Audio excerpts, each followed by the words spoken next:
Ready to start, restart, or re-energize your vegan practice? You're in the right place. I'm Michelle Olander, and this is Vedge Your Best. Episode 187, Uncorking the Potential of Vegan Sustainable Accessories.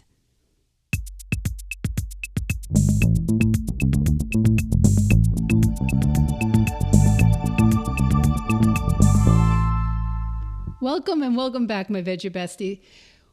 You know, moving in a vegan direction, you see so many places where consumers need better choices. Today on the pod, we get to meet another vegan entrepreneur who was inspired by his vegan lifestyle, even though he never, ever thought he'd be an entrepreneur. Greg Myles.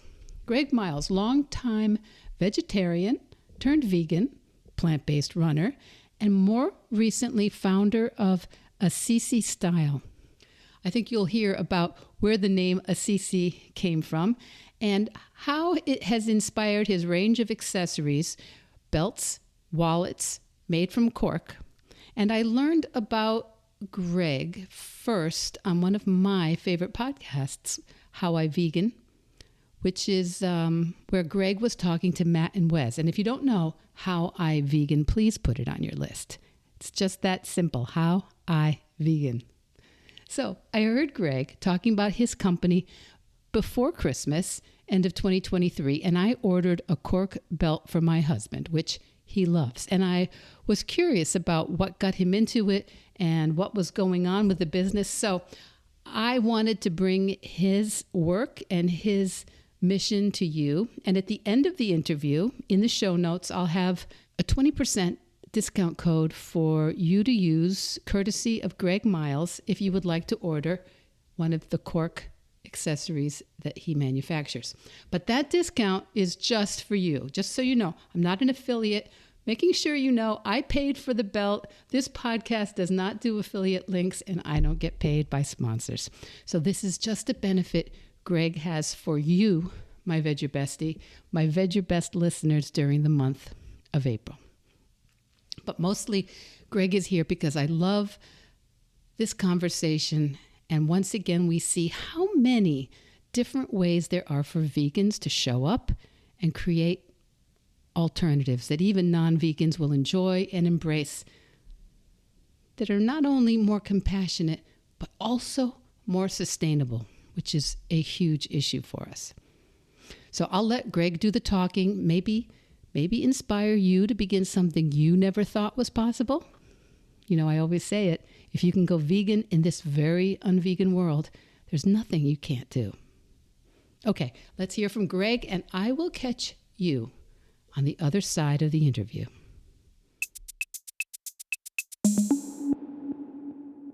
Greg Myles from Assisi Style. Welcome to Vedge Your Best. Thank you. Really glad to be here. Well, we're really excited to have you here. I want to talk about Assisi Style. I love having my professor for art history used to call it a Y chromosome. We're very happy to have a man on the podcast once in a while, because sometimes I think people think it's a very female-dominated vegan world. And that's something you're going to discuss a little bit from your point of view. But tell me, Greg, why did you start Assisi Style? Where do you want to begin with that? Yeah, so I guess it was just before my 50th birthday, which is now nearly 18 months ago. It was kind of a bit of a turning point for me, just kind of personally. It was kind of a point where life felt like it was starting to get a bit easier and a bit easier to work out, and I kind of knew where I was going and, you know, who I was, and was, you know, gaining more confidence and things. You know, some of those things that a lot of people probably gain earlier in life had finally kind of come to me. And I decided that I wanted to be more independent. I wanted to try and gain back control of my own time, which I definitely don't have. I'm working a full-time job, and I also play in bands as well, so that's another business that I have. Um, so my time is already stacked out. So taking on another um, a business seemed like another really big commitment, but something I needed to do so that eventually I could start wrestling back, my own time and doing something that really meant something to me. Um, so, I mean, I turned vegan about 5 or 6 years ago, and I'd been a vegetarian since I was 17. So that was a very sort of smooth transition, really. I was ready for that. Once I had the information about why I should be a vegan, that was all very straightforward. Um, and I'd seen my youngest brother set up a very successful food business in Manchester, in England.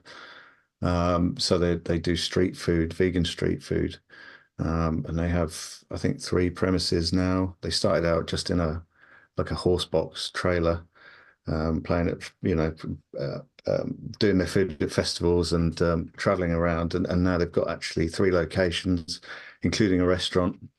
So they're super successful. And they were kind of my inspiration because, I wanted to set up a business that, I really believed in, and something related to veganism seemed the obvious choice.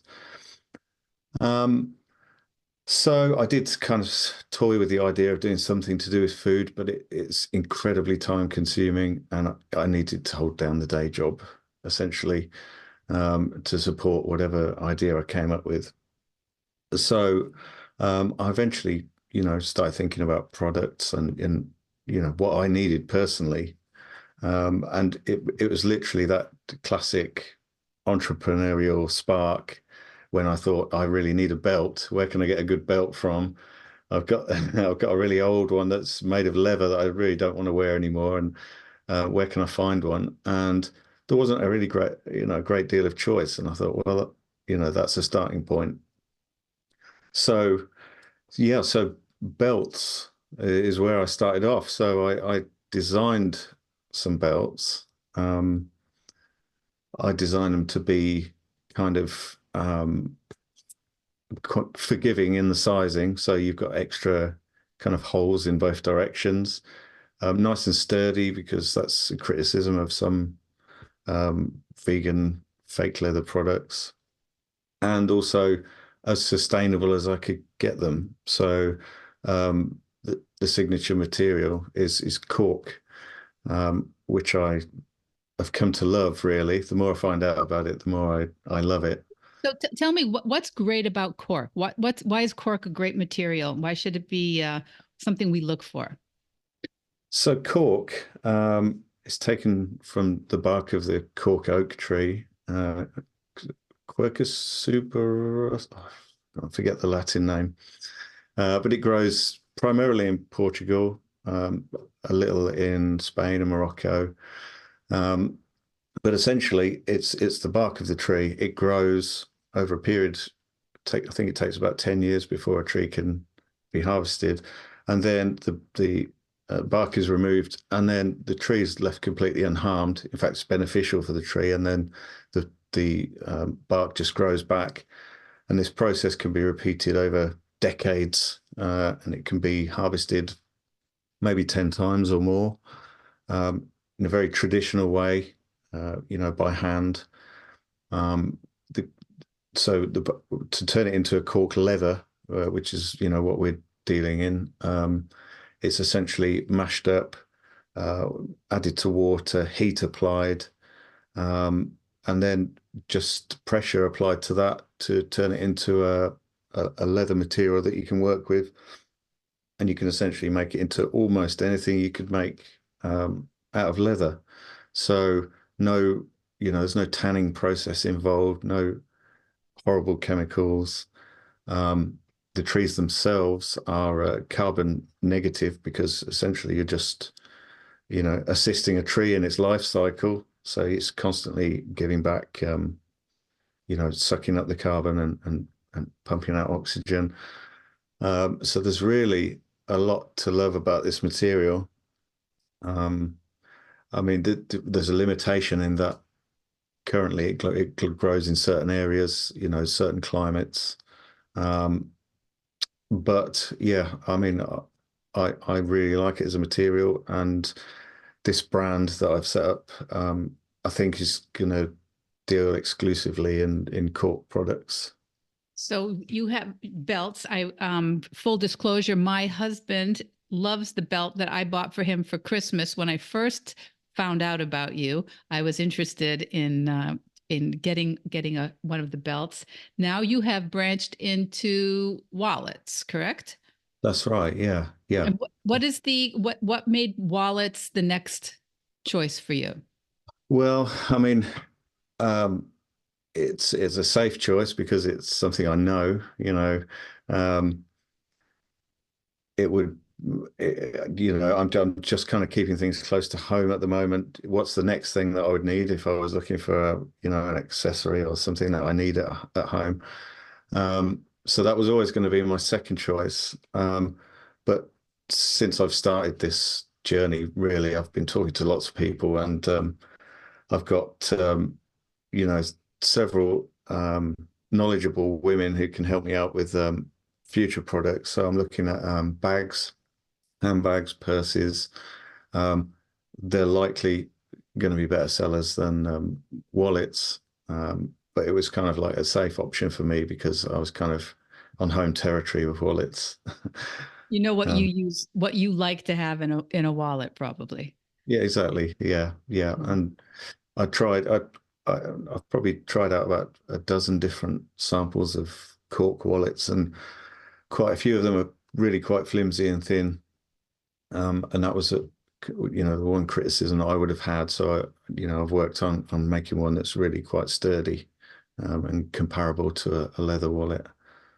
So I would think that men, if men around the world are the same as the men I know, men keep the same wallet for years, and they don't tend to have two or three or four wallets in use at any given time. Women probably, many of us would have more than one bag in going at the same time. Yeah, yeah. I mean, yeah, it just has to kind of be functional and look okay as far as a man's concerned. It And doesn't not be have too to. thick. Yeah, Hmm. um, yeah, and do the job. So these are quite sturdy and quite thick. But of course, there's the other end of the spectrum where people like very thin card type holders. So that's a possibility for another product. There are all kinds of different directions that you can go in, all different types of wallets, purses, bags. I mean, I didn't know how many different types of bags there were until I started this business. But um, yeah, I think there's a lot of potential there. And I think, you know, in general, people are not really that aware of it um, as a material, and the benefits of it. And if I can really help to sell that and just help cork become a more popular material for people to look for and be aware of, I don't mind if they're not buying my stuff. I'm not in this to get rich. All I want is a bit of my time back and to do something worthwhile. So, yeah, if I can promote cork as a material, all the better. Well, cork, I find cork is a very nice material for so many of these accessories because it's not wildly different feeling than leather. If you're used to having leather accessories, it doesn't feel like a completely different. It has a lot of the same nice qualities of smoothness and malleability. What um, what what did you learn about cork that was you're making it sound very like it was a smooth process in your business. What did you learn about cork and making accessories that was maybe a revelation for you? Um, well, I don't know. I mean, just personally, it's unbelievably light. It must be less than half the weight of just similar leather accessory. And that has a lot of advantages, especially if you can maintain the strength. Um, so I'm always surprised if I pick up a belt just how light it is. It's completely held down by the buckle. It almost weighs nothing, even though it's strong. So that was a bit of a revelation to me. Um, yeah, and I have cork items laying all around me now. I'm just kind of, when I'm working, I'm just like touching them. I like the texture. It's a little bit kind of like suede. Some of it's a bit like suede, but it's kind of um and it's got that natural appearance as well. I like the idea that I'm looking at a piece of a tree essentially. Mm. Um, I play the drums, and my drums are kind of a natural wood effect. They're actually made out of monkey puzzle, so they're like South American wood from Brazil, um, and that's beautiful as well. And I've always liked the appearance of natural wood, so that was very appealing to me as well. Now, you are in the UK, right, Greg? Yeah, And so the cork is in the European Union. Has that been a transition? Well, I guess this started after Brexit, it your was business. after, yeah. Yeah, I mean there are processes you have to go through that I understand are more difficult now than pre-Brexit, but I don't think there's any issue with the actual importing and exporting of cork as a material. Like sometimes organic material crossing borders can cause issues for some countries, but I haven't encountered that. Um, it seems like there's mechanisms in place to just make a general declaration, hand over a code and say it's this type of product, and it will kind of go smoothly. So the manufacturing of the items is done in the UK? It's not, no. So the the raw material was from Portugal. Mm-hmm. The belts themselves are made in China. Oh, Um, and I mean, the reason for that is just because of the huge, manufacturing capability they've got. And also the cost of production, which is an obvious thing. mm. Um, that's for me, from a sustainability point of view, that's the biggest downside of what I'm doing so far because I'd like to bring it closer to home. Um, but obviously, the closer you get to home, then the less affordable they become, and you enter a completely different market. It would have to be a high-end luxury item. Mm. So, up to now, I've attempted to mitigate that the best I can by using, the most environmentally friendly transportation methods, making sure that the factories I'm working with, have good conditions for the workers. They're not working too many hours. They have a say in how the factories run. They've got all the certifications, the FSC for certification for the cork. Um, so, that's kind of a compromise that I've had to make up to now. I mean, the red lines are all around the use of animal products. So, they have to be 100% vegan. With sustainability, you know, I'm working towards doing better, which kind of feels like, what it's like to be a vegan. It's never perfect and you're always working towards something a bit better. That's Um, a very good point. I think that in all of our vegan practices, that's something we always have to make not make allowances for, but we have to make sure that we aren't sealing off what we can do just because we can't do it in a perfect way. yeah, exactly. My thought was, well, if there's no business, then I can't make a difference. So that there has to be a starting point, there has to be a business. You have to have something to negotiate with. Um, and I've only just started. I only started selling the products last May, so um, Brand new. it's completely new. Yeah, and I'm already well aware of the things that, when I'm doing bigger volume and things, I can start to dictate about how it's done. So I already have plans for those things, but yeah, as a starting point, everything's 100% vegan. It's made with an eco-friendly material, and the other bits, they're work in progress. Yeah. And what gave you the confidence? This wasn't your previous professional expertise. No, not at all. No. What gave you the confidence to move in that direction? Yeah, you know what? I don't know. It was just um it was just knowing that it was okay to, have a gamble and do something different, not get stuck in the same routine and ruts that you get into in life.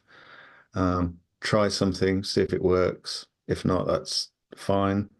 I mean, my background is in IT and teaching, so this has literally nothing to do with those things.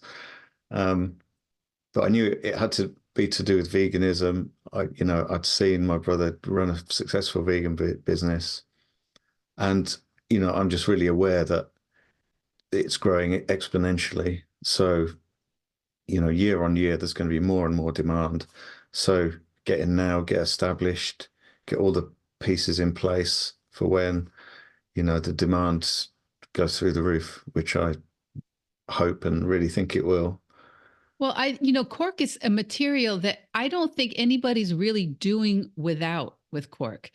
Some things that we as vegans decide, well, okay, I'm going to do without this, or I'm going to substitute that. Some things, at least at first, especially, we were like, that's not as good as I remember. But cork is a really very nice material. It's a very, very pleasant material, feels good. It ages kind of nicely too. It has that kind of patina and softness when you use it often. That's very, very pleasant. So I think you've chosen a terrific material. Now tell me why Assisi style. I'm a medievalist, so I'm Right. Okay. Yeah. I'm fascinated. Yeah, this is a little bit spooky and a bit poetic and kind of cool as well. So, yeah, I was brought up a Catholic, so I was taken to church by my dad, and it came around to confirmation time. I was probably like 12 years old, and I had to choose a confirmation name. So we'd been learning about, all the saints and reading all these Bible stories and going to study and things. And we had pets at home, and I liked animals, and the idea of St. Francis of Assisi really appealed to me. Someone who was kind to animals, and that kind of appeals to kids because kids love animals, you know. Um, and my granddad, his name was he was known as Frank. He wasn't actually his name, but he was known as Frank. So I thought, oh, there's a connection there as well. I'm going to choose Francis. So Francis was my chosen confirmation name. Um, so yeah, actually, when I was confirmed, yeah, there's another link. So the bishop who confirmed me, his name was Francis as well, just by coincidence. So that's kind of cool. So fast forward, and I'm not religious at all now. I kind of lost that when I was a teenager, but um, yeah. So fast forward, and my brother had a son, and named him Frank after my granddad. So there's another Francis in the family, essentially. Um, and I was trying to think of a name for my business, and then that kind of popped in there. I did a bit of research, and I thought that St. Francis of Assisi was just the patron saint of animals, but it turns out he's also the patron saint of the environment, which is again kind of cool and all fits in. That's nice. And I did a bit more research, and I found out that his birthday is my birthday, the 3rd of Oh, October, which is really unusual. His feast day is the day after on the 4th of October. Um, so it goes on and on. It was meant to be, really. It came back to me. So my mum and dad just recently dug out a load of mementos that I had from my confirmation and all these references to Francis. And I've got a little book with the story of St. Francis in it. I think it's already quite lovely as well. Um, so yeah, I've kind of yeah, um, it's very personal to me. The one thing I haven't done though is ever been to Assisi, so that's on my bucket list now. so Um, that's the missing connection if people aren't Catholic or don't know the story. Saint Francis is attached to the monastery at Assisi in that's Italy. right. Yeah, Mhm. yeah. Um, so yeah, so there was actually related to this business. There's two places that I need to go. One is Portugal, which I'm going to in the summer to visit the cork forests and see, how they're harvested and things. So that's already planned. But then it will be a trip to Assisi and visit. Well, presumably, there'll be religious sites related to St. Francis, just to soak a bit of that up as well, so I can feel like, yeah, completely genuine and soak it all up. Um, Close that circle. yeah, close the circle. Yeah, it kind of all felt like it was meant to be, really. Uh, Mm. and it kind of Assisi as well. It's Italian. It kind of sounds kind of cool and stylish, which is not a bad thing. It does. It does sound cool and stylish. You know, I like to go to Italy. I've been to lots of parts of Italy, but that's been on my list too. Assisi, I haven't gotten there yet, so I'm looking forward to that. But we'll see which one of us gets there first, and Yeah. we'll leave something. So now, Greg, you are also a runner, which so many people would say, okay, but of course, as a longtime vegetarian and vegan, you're obviously very, very ill and weak, and you couldn't possibly do sport. Yeah. Well, this is it. Yeah. I try and lift one leg and put it in front of the other one, but I'm really crying out for a steak or something. So, yeah, no, it's worked out okay. I started running, I don't know, maybe 15 years ago from a standing start, having not really done much exercise at all. And now, yeah, I'm doing more and more of it. I've got a half marathon this weekend. Um, I was doing a lot of events, so I was seeing these vegan runners tops everywhere. So, Vegan Runners is the running club that I'm a part of.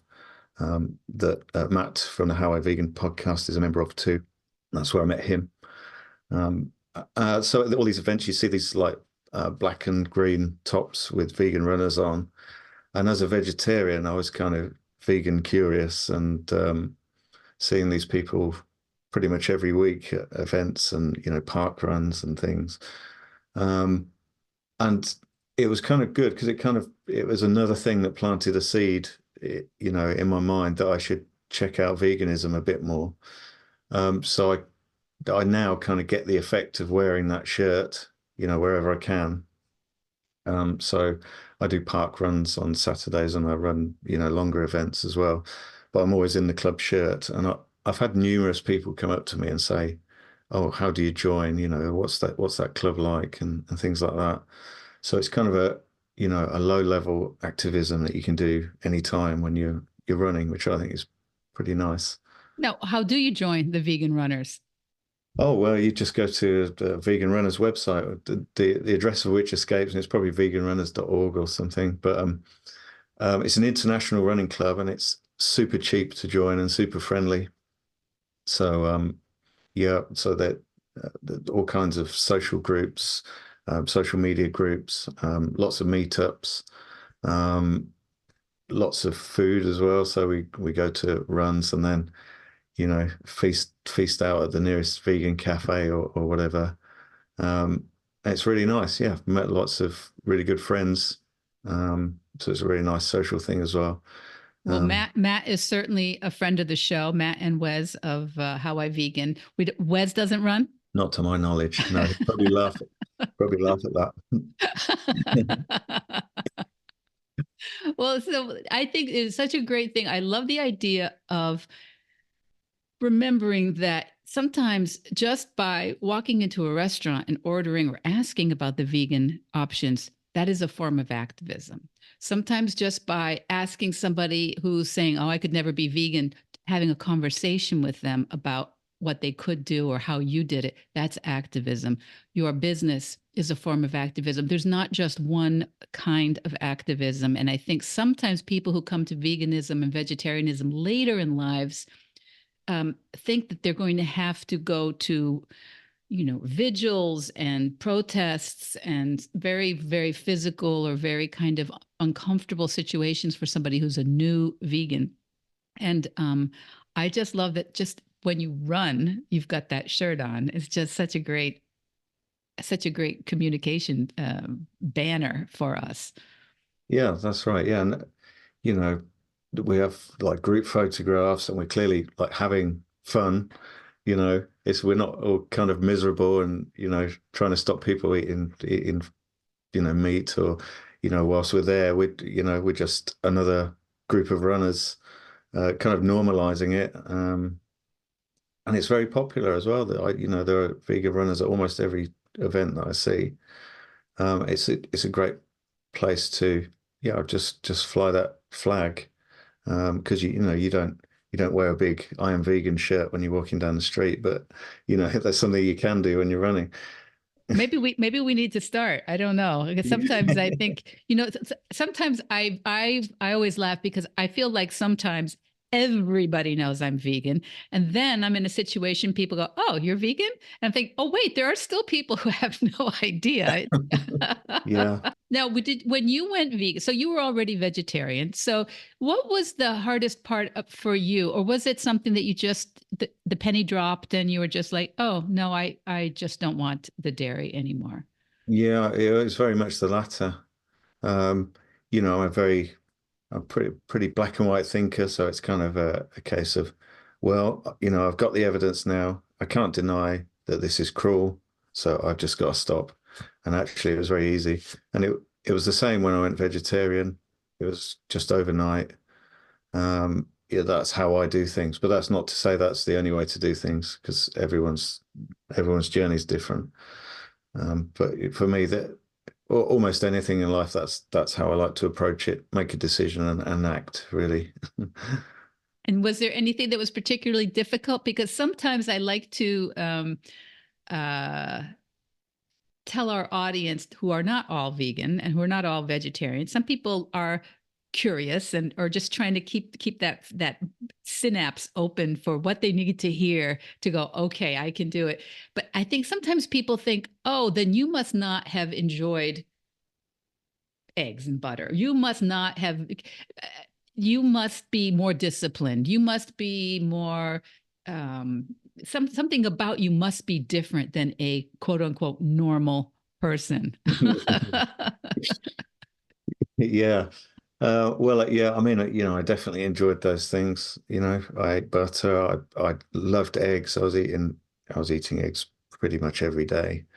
That was a real staple for me. It was probably, if there was going to be one thing that I would struggle with, that would be it.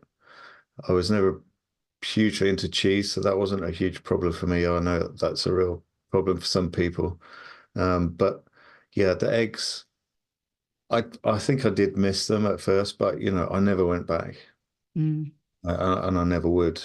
Um, and to actually going vegan, it put me in touch with foods that I'd never considered.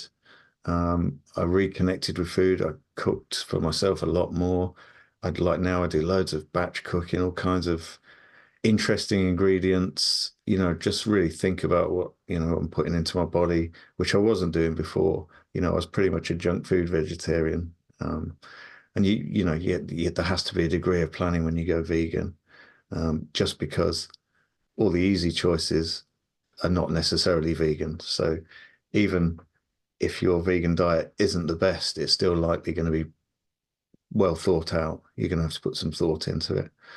Um, but I love it actually. It's one of the best things I've ever done, just from the point of view of, yeah, making a connection with food and, really enjoying food again. It was more of an inconvenience before, but now it's an important part of my life. So many people say that, and I think a lot of people, I tell them, trust me about a couple things, and that's one of them. You will actually really love the food if you give that a chance. It is not as simple. It is not as uh, you have to kind of argue with your default settings a little bit. So you can't just pick up something off somebody's desk, in your business. You can't just go nibble at something. You have to think a little bit more, ask a couple extra questions, maybe make a couple other choices, but you really will enjoy it. Yeah, yeah, yeah. I wholeheartedly agree. And so then the next questions after we start learning how to eat is then how do we avoid things like the downstream things of leather, of wool, of other kinds of choices, or in cosmetics. So your business begins at a midlife, around age 50. What would you say to people who are thinking, This is a perfect time for me to start using what I've learned up till now to create something that's about not just a paycheck, but about creating something I want to be involved in, something I want to do um, for our world, for our planet. What would you encourage people with? Yeah, well, I mean, I never saw myself as an entrepreneur. I never saw myself as a risk taker, particularly. Um, but once I decided that I wanted to do something that really meant something, rather than just turn up and work for someone else. I mean, I've worked in education before, so that makes a difference. That matters. Um, and earlier in life, I'd worked, in the financial sector, and that I didn't like that at all because it was just not what I was about at all.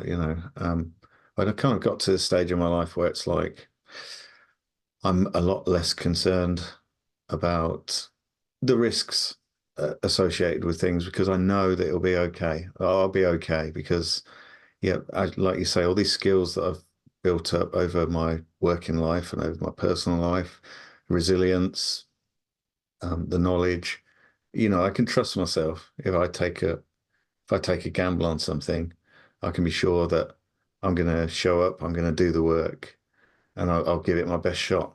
Um, and I have done that, and it's been just immensely enjoyable, really. Every part of the process, there's nobody telling me that this is something I've got to do. I'm just really focused in on the detail, getting it right, and making sure everything's as good as it possibly can be. Um, you know, Providing a good service for people like me. All this stuff really matters, and it's hugely satisfying. I mean, all I'm doing is, I've only been in business since last May. I'm just trying to grow the business. I'm not I'm not taking any money out of it. All it is at the moment is just a huge um, black hole for my time, essentially. So before I start work in the morning, I'm doing it, and when I finish work in the evening, I'm doing it. Um, but it's great fun. It's a great new fun pastime that you maybe will develop into something, maybe won't. I mean, I'd like to think that in the future my son would take it up and take an interest in it, but that remains to be seen. How old is your son? He's 16. Yeah, 16. he's not vegan yet, but I don't pressure him about those things. There's only about three foods that he'll eat, so I definitely don't want to push that at the moment. I understand. I don't. None of my family members are vegan. They're moving in that direction. I like to think, but none of them is vegan. So when you with your business, where do you sell your products? So I'm on various platforms, but my preferred one is Etsy. Um, it kind of, I think, they do some nice sustainability initiatives. So I think they're powered by green energy and things, and they take less of your money than some other platforms. It's almost impossible to make a profit on some platforms. Mm. But what I'm working towards is selling through my own site. So, I need to invest in that, but in order to do that, I need to sell a few units first. So that's what I'm working towards. I'd like my own site to be the primary way that people get hold of my products. And your site is assisi.style. Okay. And Assisi is two S's, then one S. Right. ASSISI Yeah, dot style. yeah. Okay. So that links out mainly to Etsy. Um, that'll direct you there. So we sell almost all around the world from there. So yeah, most people can get hold of them, I think. I know I've sold a good few to the US and Canada. And the box is very nice too. It becomes very beautifully wrapped. Everything was just really, it was a very nice Christmas present for my husband. So I totally recommend the belt. That's what I've seen close up. Do you do any in-person selling? Is it at any pop-up stores or anything like that currently? I haven't yet, but it's something I consider, but of course I've only got essentially two colors of belts and two colors of wallets at the moment. It wouldn't make for a very interesting stall. Hmm. So when the when I've got enough product lines to make an interesting display, that's something I'd consider. We have the big vegan festival here, vegan camp out. Camp out, sure. Yeah, which that would be a goal a couple of years down the line, perhaps. Um, and also perhaps business to business, looking at selling to other vegan shops. Is that not an avenue I haven't yet explored? There are so many possibilities and options. My head's filled with them every day, and there's only me.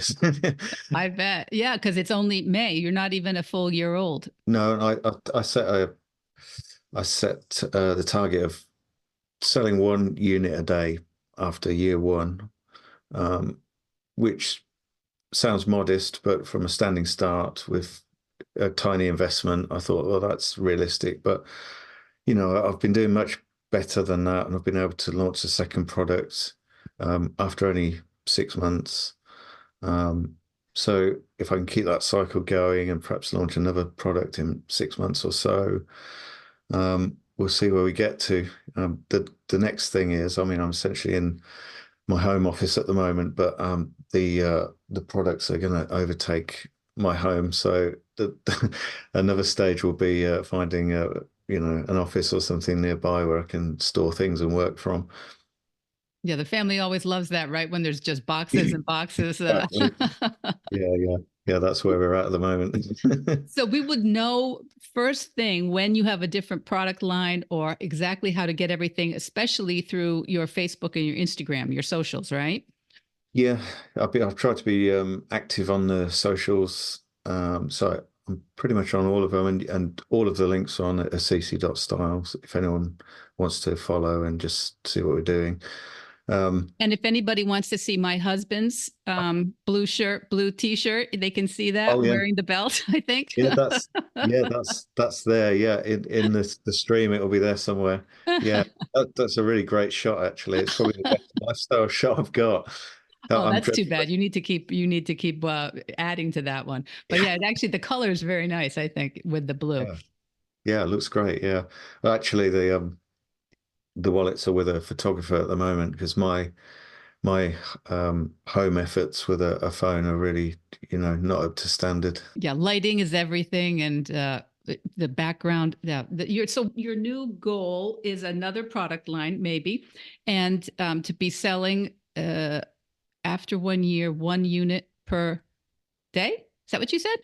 Yeah, that was my That actually original. sounds like a lot. Yeah, well, I mean, I guess since probably about 6 months ago, I've been probably doing two a day on average, which was enough to, raise enough capital to launch a second product. Um, So yeah, my next plan would be, launch products maybe three and four and and start selling through my own website. So I've got full control of what's happening. Um, and then after that, who knows?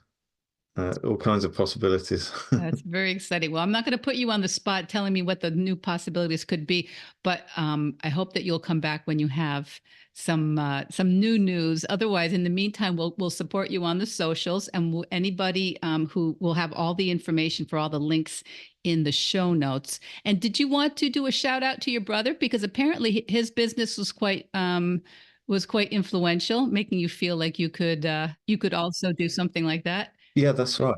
My youngest brother is called Damien, and he runs the business with his partner Robin, and it's called Herbivorous. Herbivorous. Um, and they're based in Manchester, and they've got two locations there and one in York, in the UK. And they sell on all the fast food platforms, Just Eat, and you can get their stuff delivered to your door if you're in those cities. That's very good. Herbivorous. It's brother Damien. And I've been to York. I haven't been to Manchester yet. York is a glorious place to go. So anybody should go to York and look for herbivorous choices. Um, Now, with that, I think it's also a good example of how every time vegans interact in the world, we model some form of possibility for each other. So every business that does well, or even just does something that's different and new, is really inspirational for the rest of us who are thinking, oh, what could I possibly do? Yeah, yeah, most definitely. Yeah, that was the inspiration for me. And he's my youngest brother, so it's like, well, if he can do it, I definitely can. Going good. You got the sibling rivalry right in at the end. Greg Myles from Assisi Style, thank you so, so much for being with us today. Oh, thank you.